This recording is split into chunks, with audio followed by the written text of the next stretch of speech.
Korea, an ancient mountain kingdom.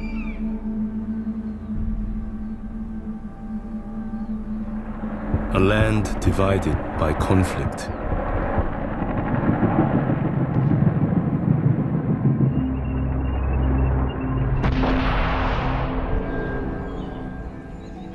But in the natural world, there is another side to Korea.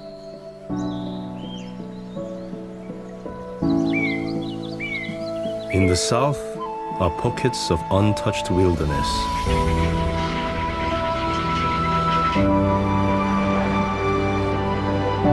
Rich habitats.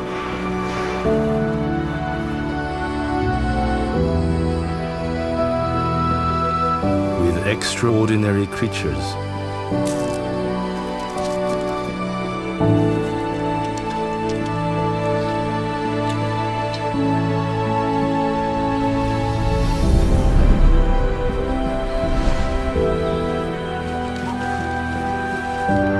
And spectacular natural events.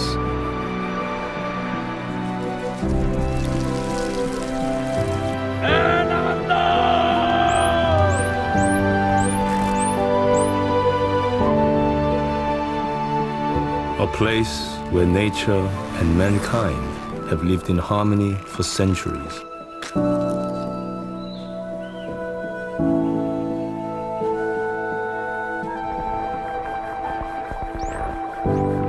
This is Korea.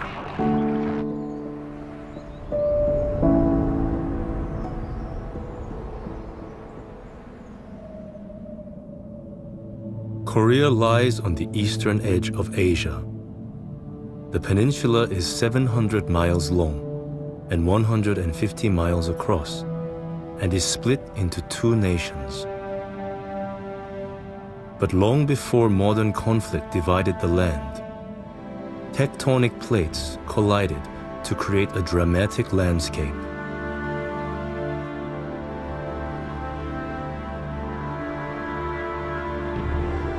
"60 million years ago, unimaginable forces raised the jagged peaks that dominate the east of Korea.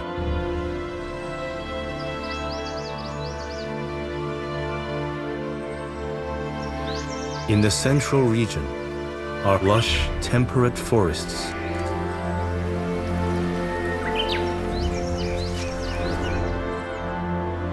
Further south, these give way to fertile wetlands.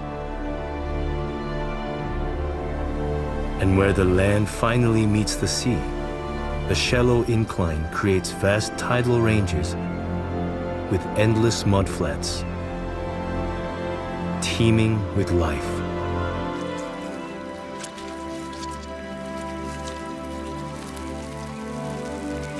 Korea is surrounded on three sides by ocean.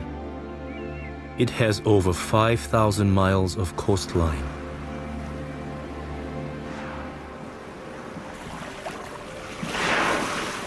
In the far south, the islands of Jeju are home to a resident population of Indo-Pacific bottlenose dolphins.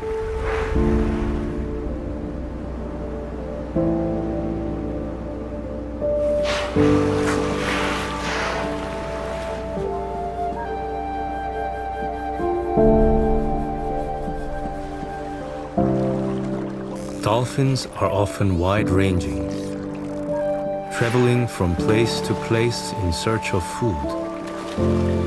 But this group choose to live here all year round. In the bountiful waters around these volcanic islands.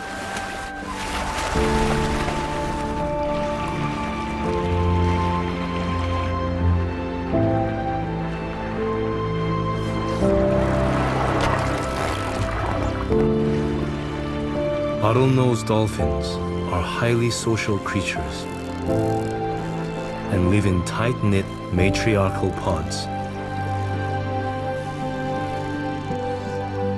Group members communicate constantly.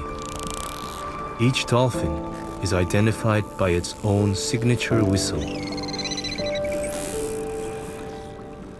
and they are quick to recognize the presence of any strangers in their territory. Today, their curiosity is piqued by a presence here that is almost as ancient as their own.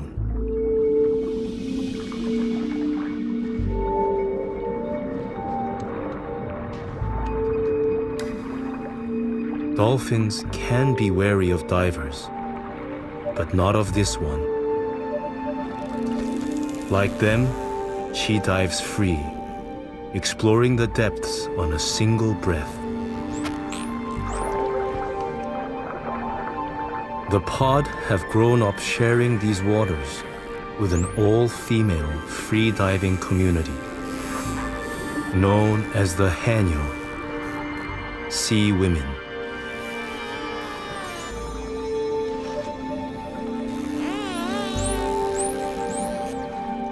She scours the seabed in search of its natural treasures.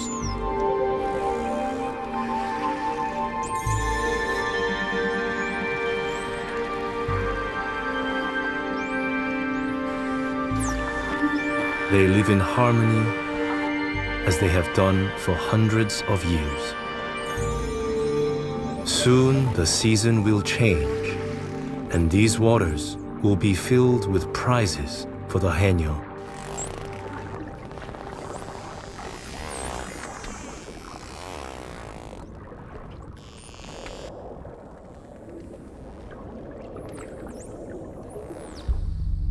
"300 miles north, on the Korean mainland, the palaces of the Joseon kings, an imposing legacy of the powerful dynasty that once ruled here.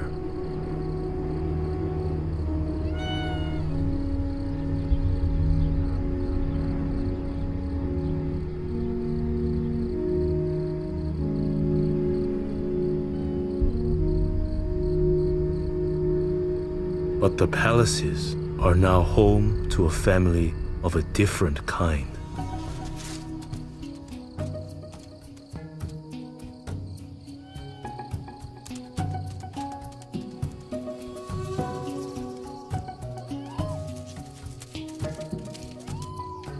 A family of raccoon dogs. Though they are named for their resemblance, they are much more closely related to dogs than they are raccoons. This opportunistic family have left their usual forest dwelling for the safety of the palace grounds. For the most part, life is good here.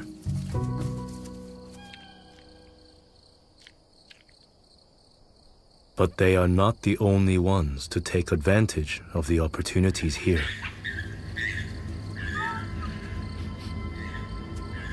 There is a rival group that occupies the other side of the palace grounds.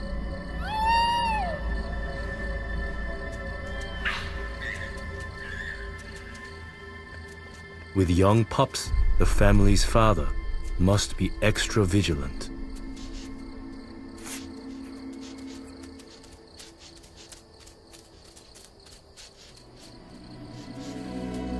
At around 4 months old, pups learn to forage for themselves.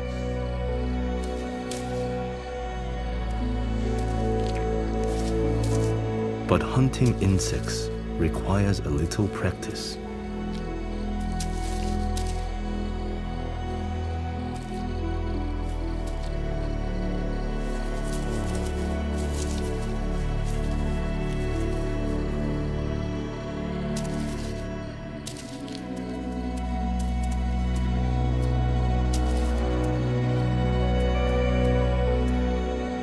Raccoon dogs will eat almost anything.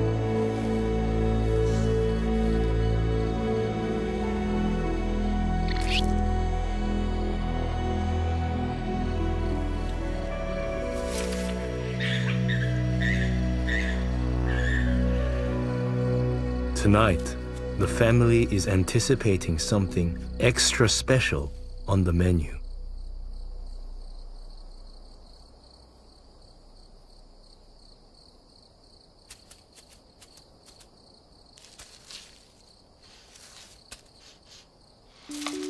cicada nymphs.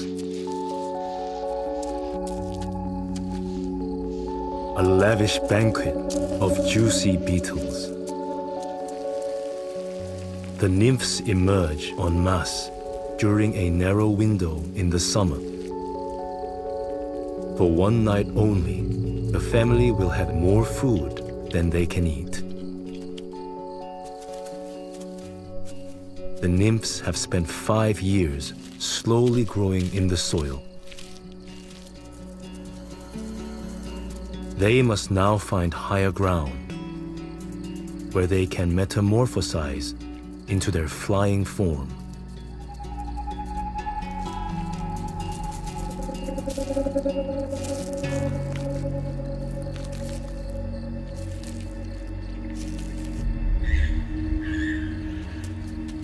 Such rich rewards attract hungry rivals. The pack of young males from the far side of the palace grounds are also eager to have their fill.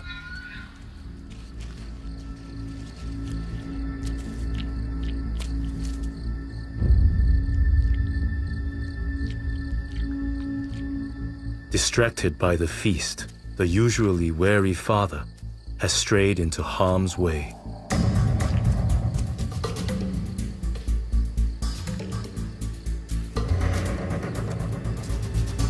He is outnumbered and in danger.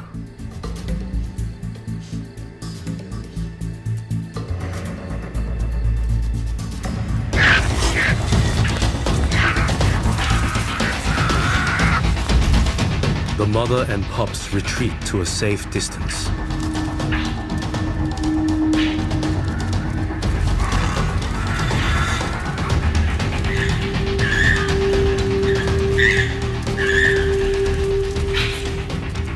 Their father escapes, injured but lucky to be alive. His mate tends to his wounds. The palace may provide rich feeding grounds, but such wealth comes at a price.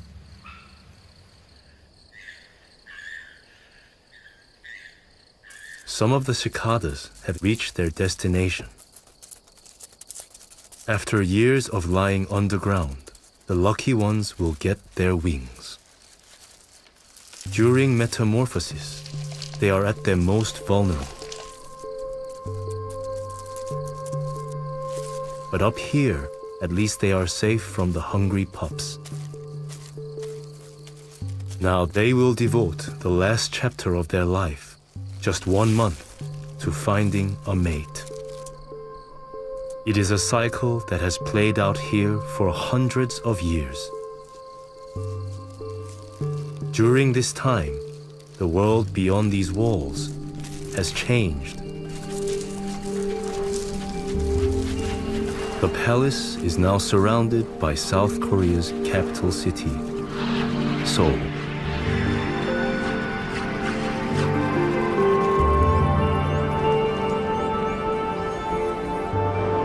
Seoul is home to one of the most densely packed human populations on the planet.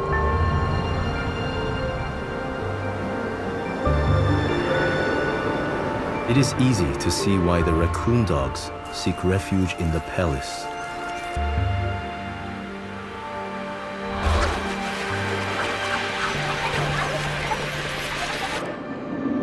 But there are places where humans and nature coexist in perfect harmony. The island of Narado, the southernmost point of Korea.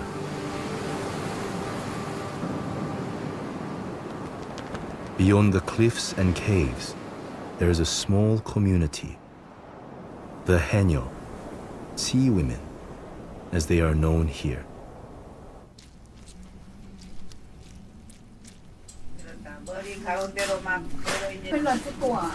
Today, they are preparing for an important dive.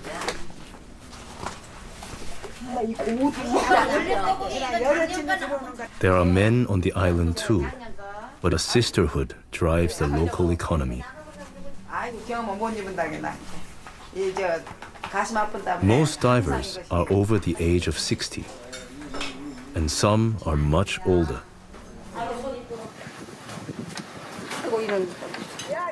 At this time of the year, the waters here provide an abundant crop of conches, a highly valuable mollusk.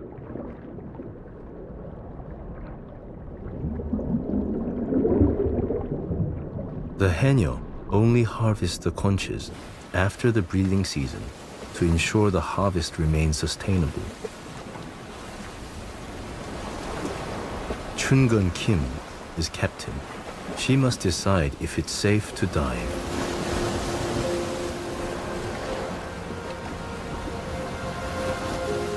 위험한 건 많아요.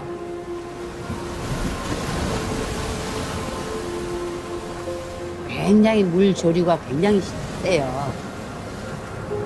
작년에 돌아가신 분이 있어요. 나이 연세는 71세.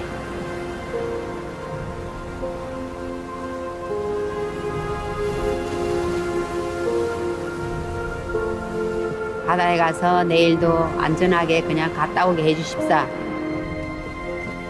Walsura is the oldest living haenyeo. In fact, she is the oldest diver anywhere in the world.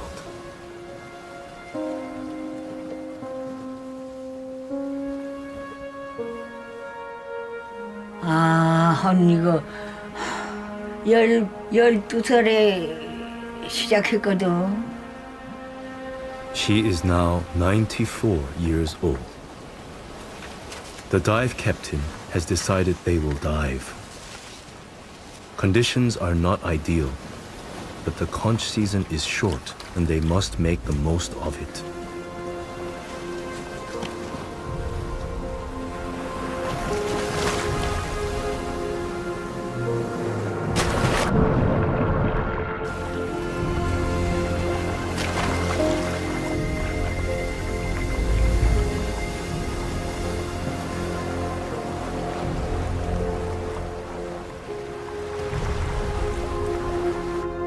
An experienced haenyeo can dive to depths of 20 meters and hold her breath for more than 2 minutes.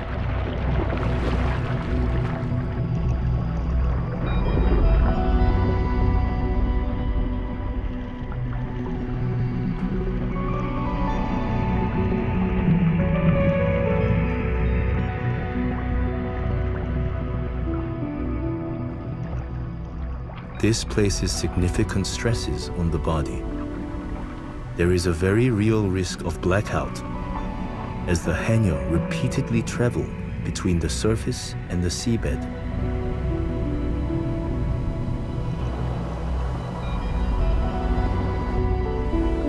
As they dive, their heart rate slows and blood is shifted from their extremities to their core, increasing the availability of oxygen.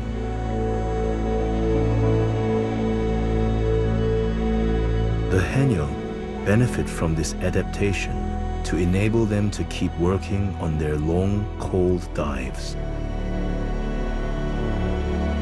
But it's exhausting work, even for the younger divers.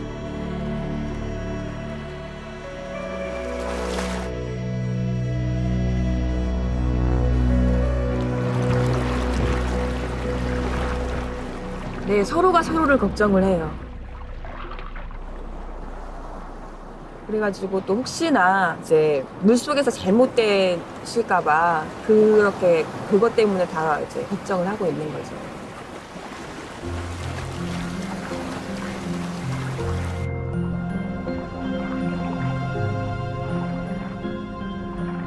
여기서는 못 걷는데 물에선 가면은 잘 걸을 수가 있어요. 바다에 가면. She may not be able to hold her breath for as long as she once did. But at 94, Walsura is still capable of diving all day.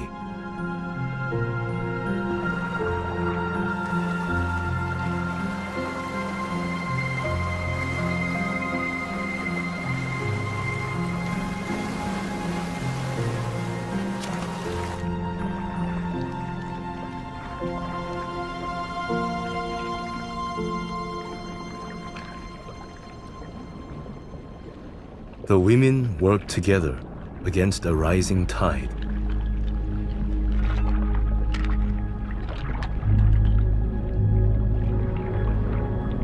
The waters here are changeable, and the longer they stay, the greater the risk. But the season is short, so the women must persist and reap the harvest while it is there.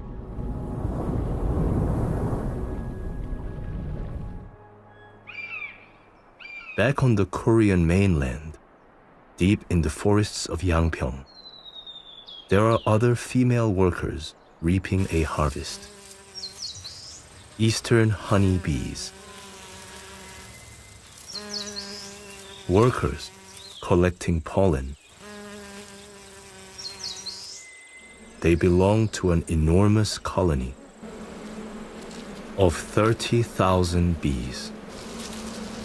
The colony has made its home here in this hollow tree, which offers shelter from the elements. Inside the tree is a complex and cooperative society. All bees are dedicated to the colony.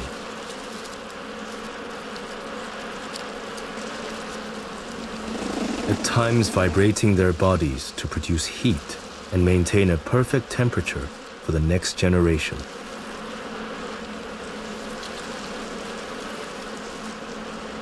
But the bees are not alone in the forest. An Asian giant hornet has identified their location.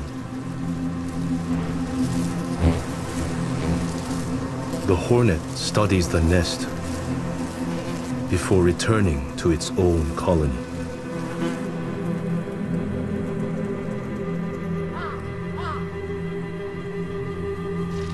The scout has information to share. Using an advanced form of chemical communication, the scout passes on details of the exact location of the honeybee's nest.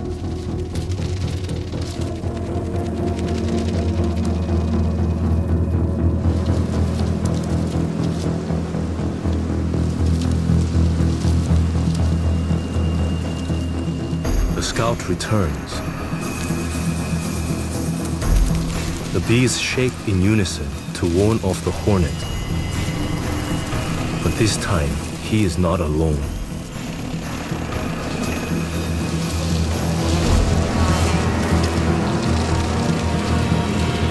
The hornets do sometimes eat the bees themselves, but they are more interested in the protein-rich larvae inside.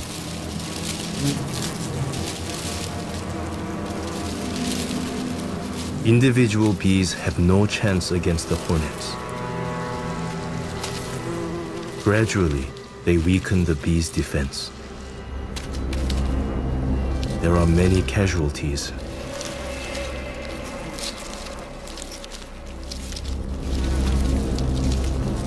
But it will take more than this to overcome the colony.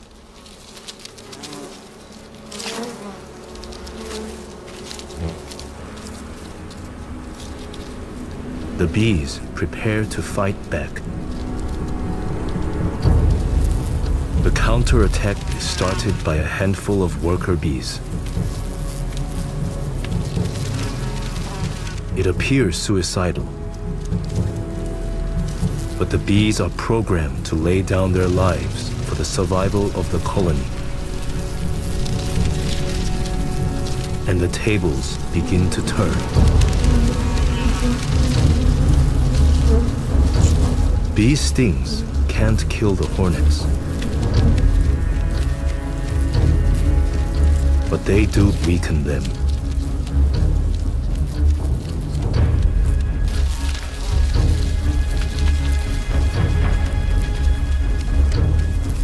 As the bees gain the upper hand, pushing their attackers back, they now release the full force of their defense for the last remaining hornet.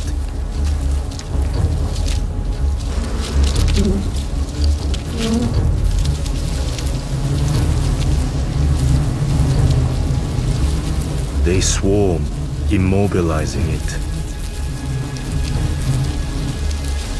The bees vibrate, raising the temperature at the center to a level the hornet cannot withstand. And the hornet is cooked alive. The bees have developed this unique and effective defense over millennia.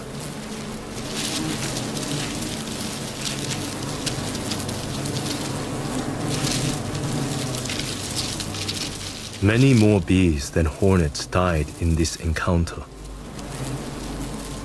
But their colony has survived and will continue to thrive here in the forest until the next encounter.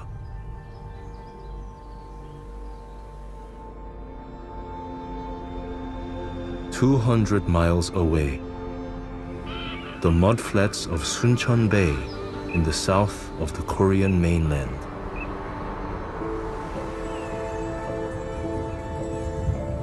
During the monsoon, they receive one of the highest levels of rainfall anywhere in Korea. It can rain constantly here for weeks at a time.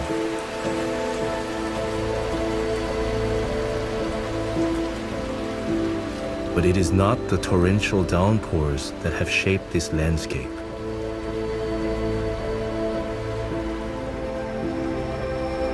Suncheon Bay is a tidal ecosystem that is neither land nor sea.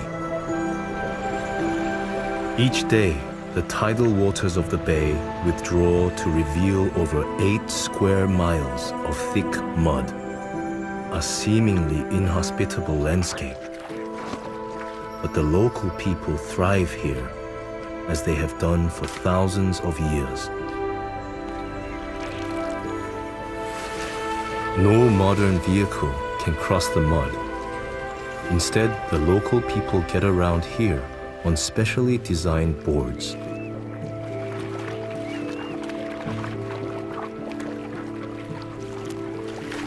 It is hard going, but the rewards are huge.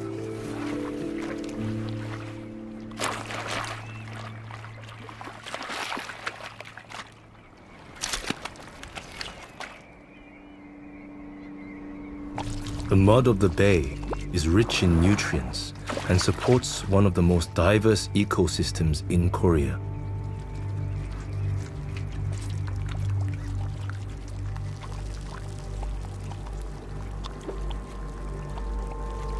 Today, the mudflat industry is larger than ever before.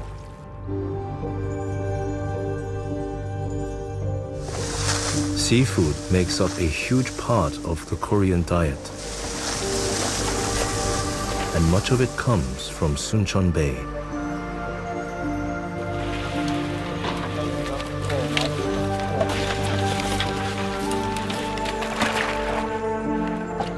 Thousands of tons are harvested here every year.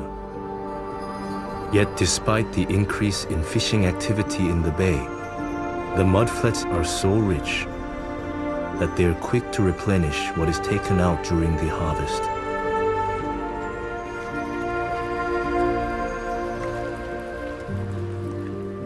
Some of the most abundant creatures here are various forms of mud skipper, the misfits of the aquatic world. They spend almost as much time out of the water as they do in it. And that's possible as long as they remain moist, allowing them to absorb oxygen through their skin.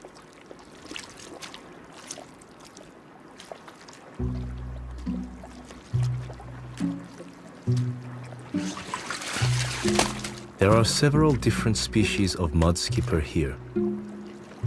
Shuttle's hopfish is among the smallest.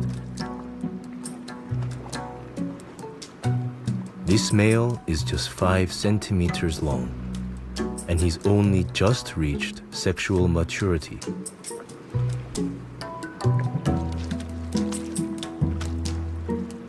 Now this young hopeful must find himself a mate.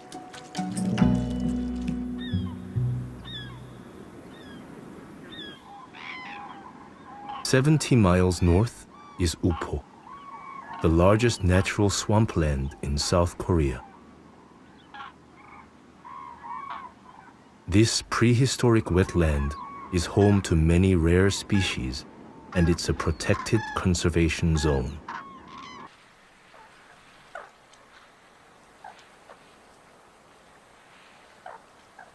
In summer, much of Upo is carpeted with lilies. One of the most prolific is the ancient and aptly named prickly water lily.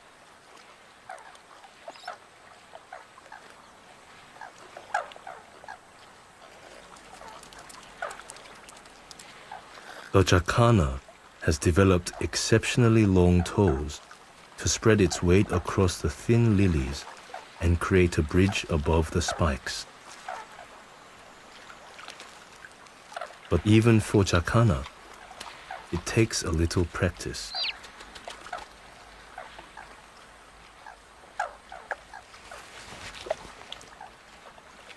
Their reward is an abundance of insect life on the surface of the water.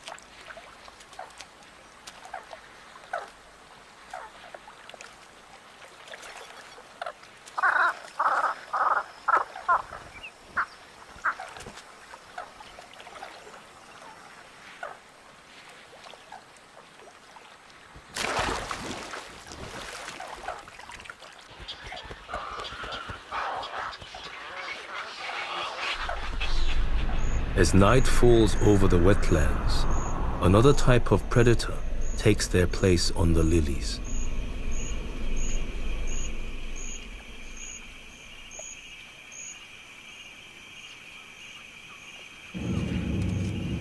A raft spider.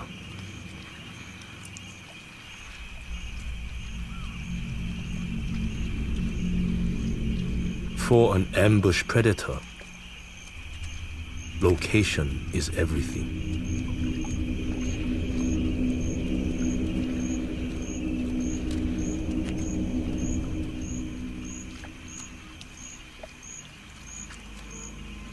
She cleverly positions herself where the traffic is busiest.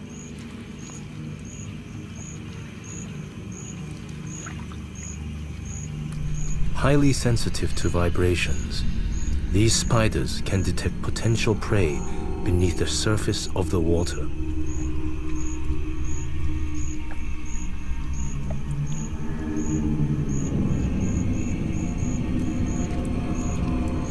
But this is no ordinary insect-eating spider.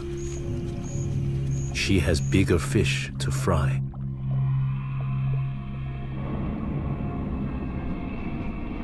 She's poised, ready to strike.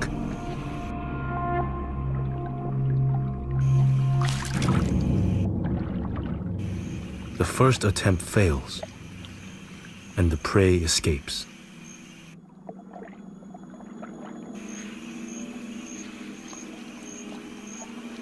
Patience, however, is the fisherman's best weapon.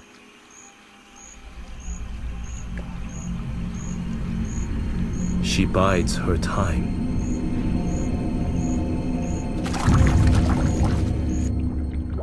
Success. The spider immediately sinks its hollow fangs into the prey to deliver a lethal dose of venom.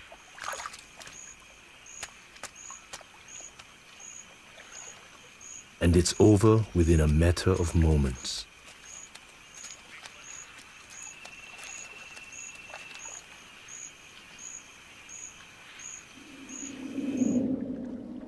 "20 miles away is Junam Reservoir, the site of one of Korea's most spectacular natural events.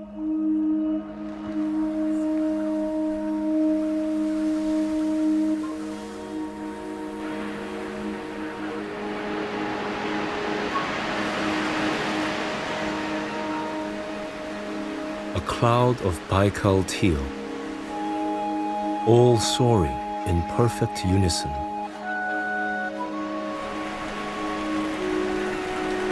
Junam Reservoir is the largest migratory bird sanctuary in South Korea. The lake never freezes, making it a perfect winter stopover for many migrating birds.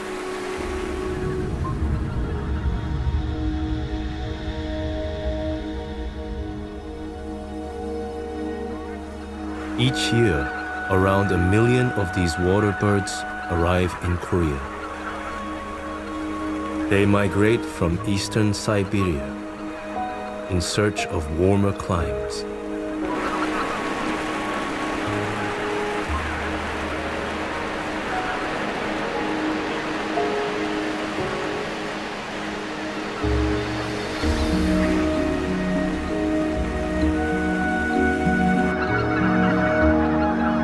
They fly in dense formations, wingtip to wingtip.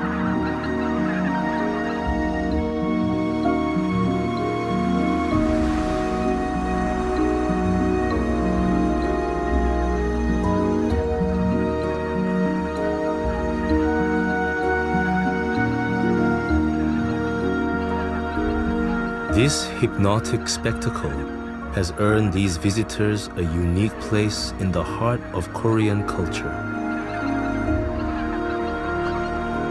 In this part of the world, many birds are seen as sacred.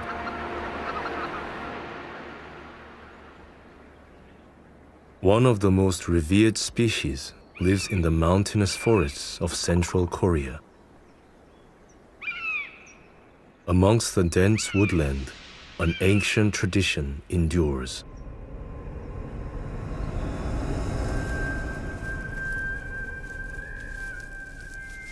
That of the falconer.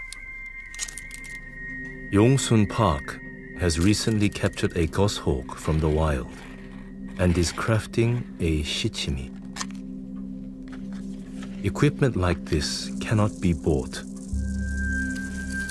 Each falconer must learn to craft his own. It is a part of the tradition. The feather and bell help to track his bird, and the bullhorn tag shows that the bird belongs to him. At least for now. Goshawks are as individual as we are. Some are nervous, others are stubborn.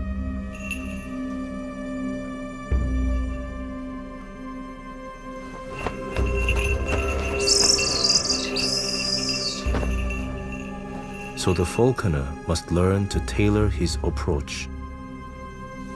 그 훌륭한 맥구는 매 마음을 읽는 거, 그게 훌륭한 맥군이거든요. More than anything, falconry requires trust. Falconer Park has spent many hours with his hawk to build that bond.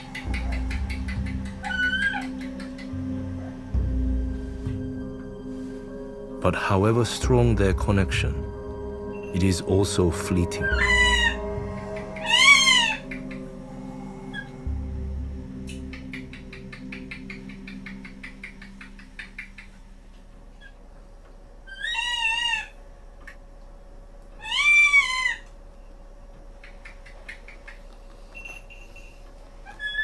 The most important tradition of Korean falconry is that the falconers do not keep their birds for life. They accept that a hawk is wild and can never be fully tamed. 내가 처음에 딱 손을 박차고 나갈 때 동작을 보면은 이게 도망가는지 사냥을 하러 나가는지 구분한다.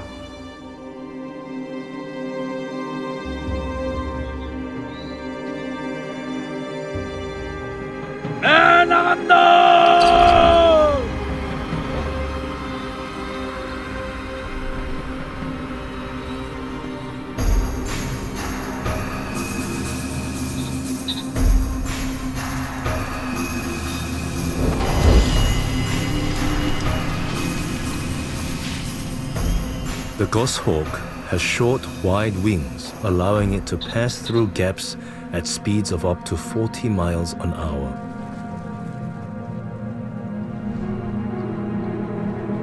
And a long rudder-like tail for sharp turns.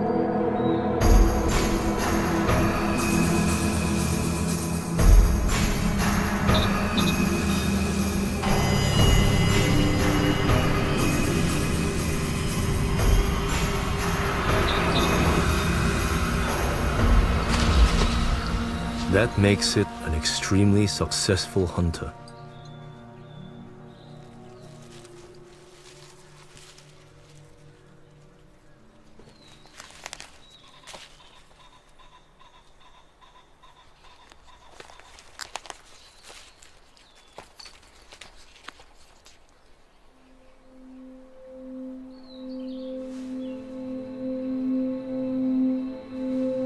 후리로 날렸을 때 다시 나한테 컴백해서 돌아오는 걸 보면은 나를 믿어주니까 그건 기쁘다.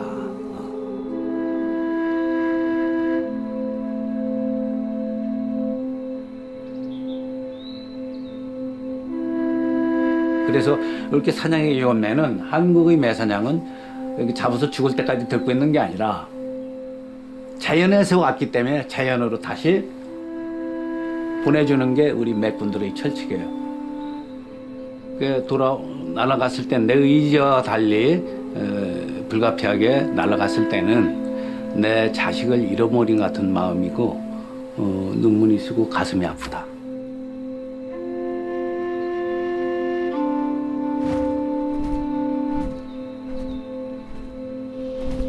그래서 원래 있던 곳으로 돌아가는 것이다.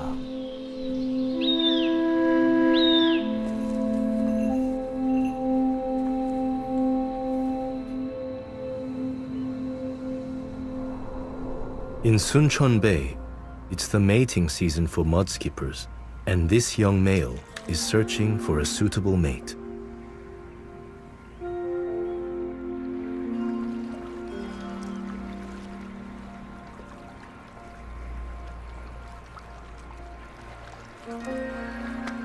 It appears the odds are stacked against him. In his quest, he must cross open water to reach a potential mating site on the far side. There are predators in these waters.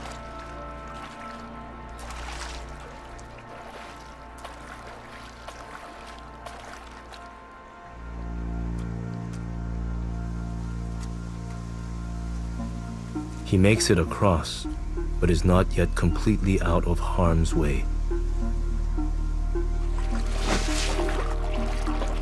Mudskippers, although hardly considered a delicacy, are eaten. They're also used in Chinese medicine, and there is a profit to be made for this fisherman.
A near miss.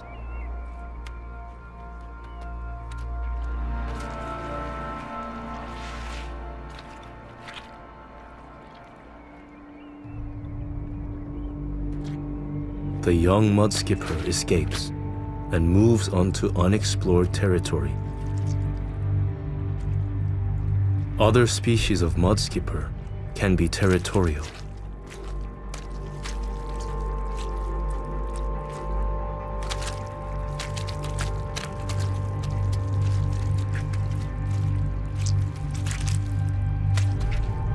Some are highly aggressive.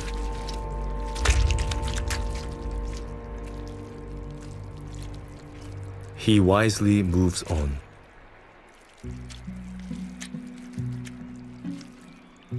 Eventually, the young male spots a patch he likes the look of.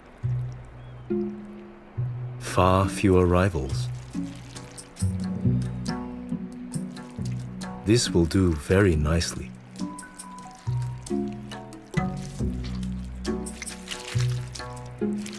A single female. He performs his courtship dance. She seems unimpressed.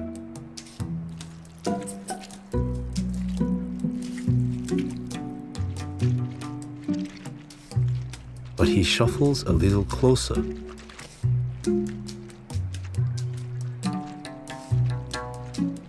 And tries again.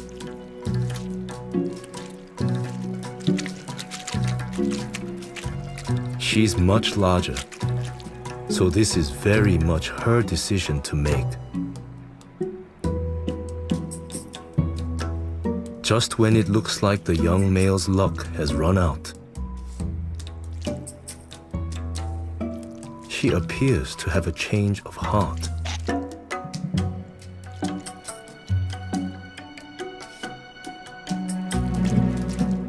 He sucks her face, and she is not completely put off.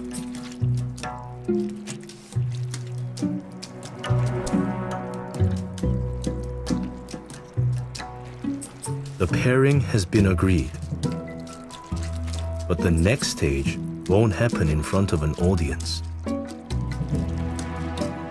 Their mating will take place below ground, safely inside a mud burrow.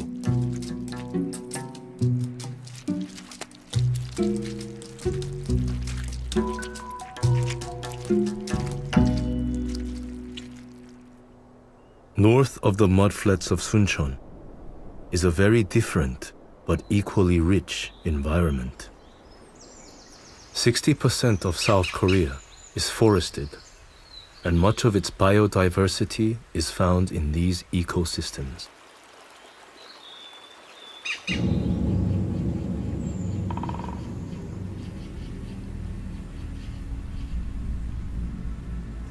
This peculiar-looking creature is a beetle larva.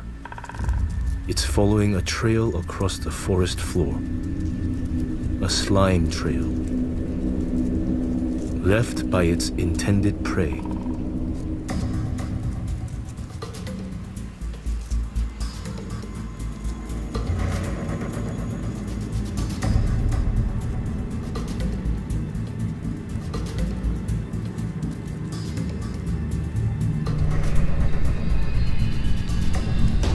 The hapless marsh snail produces a foaming mucus in an attempt to confuse its attacker. But to no avail. The larva injects paralyzing digestive fluids directly into the snail and begins to feed.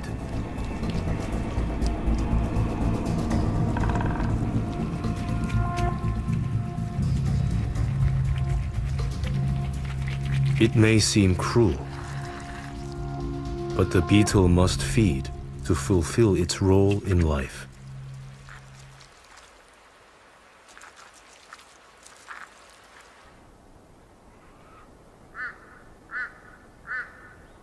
The nutrients it has gained will help its transformation. Bioluminescent chemicals in its abdomen begin to glow. It is a firefly larva, and once freed from its casing, it lights up the dark skies. A spectacle South Korea is renowned for.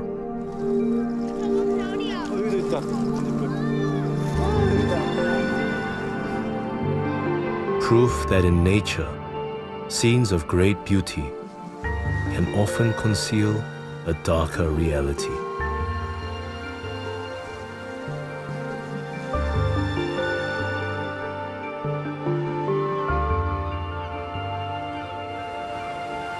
Back in the southern province of Jeju, the conch season is drawing to a close. For many years, the island was known as Geumdo, meaning forbidden, because of the treacherous conditions here. The sea is rough, but the haenyeo have been diving all day. There is still an abundance of conch to collect. The haenyeo are highly sensitive to any changes in the underwater currents. Even a small change down here can signal life-threatening conditions.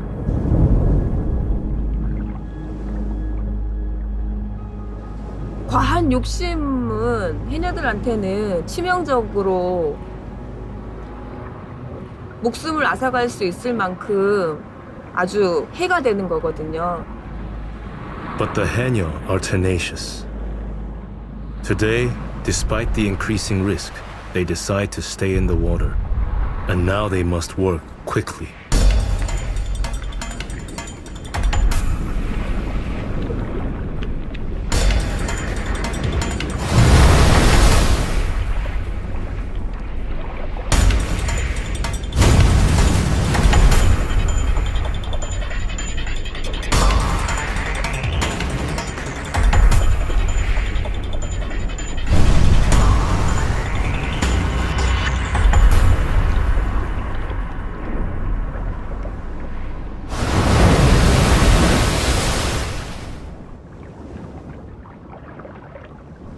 Finally, with their nets filled, their work is done.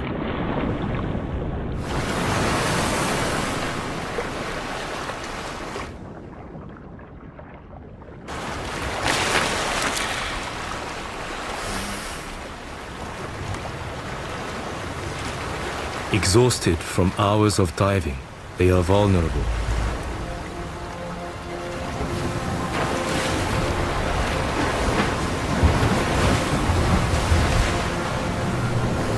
Having lost one woman to the sea last year, they know all too well the cost of making a mistake now.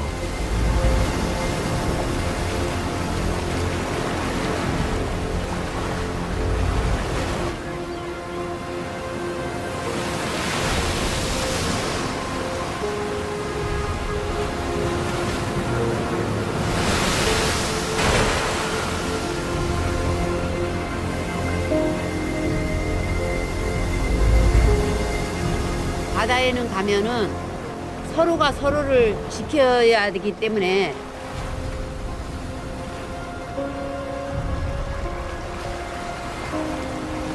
With a final effort, they drag their heavy nets out of the water.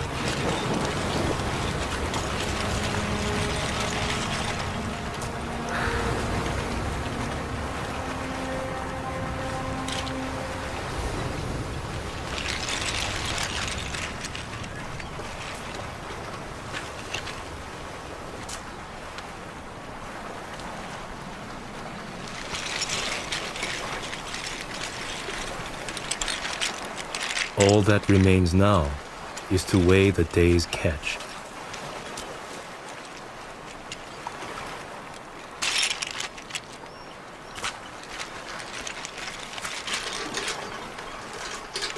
The signs are good.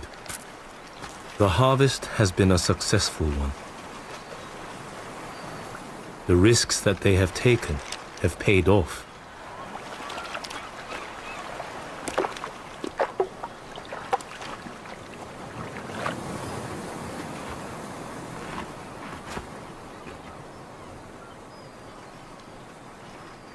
But the day has taken its toll. More so for some than others. The haenyeo will return to dive again tomorrow. But perhaps not all of them. 이제는 이거 해녀질도 이제는 다 되고 나가 있으니까 다 됐는데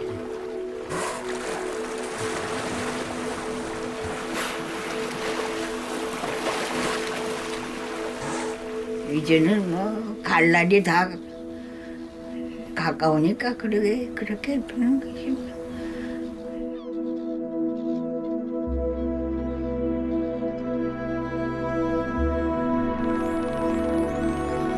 While Sura has worked in the waters of Marado for 80 years, sharing them with the others that live here, she hopes that the knowledge she has gained will be passed on and that the haenyeo culture will continue to prosper here, existing in harmony with the seas.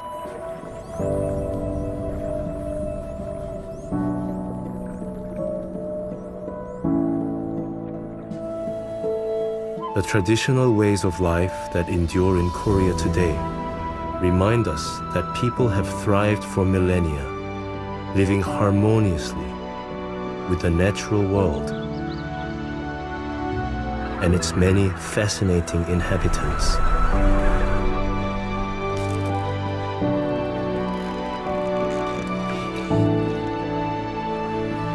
In Korea today, as in much of the developed world, things are changing quickly. But wild Korea still has its treasures and its place in the country's heart.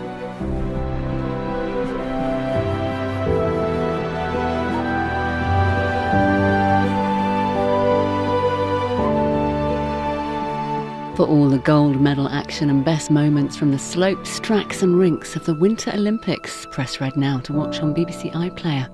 Next on BBC Two, a thrill seeker from Bristol revs things up in the den.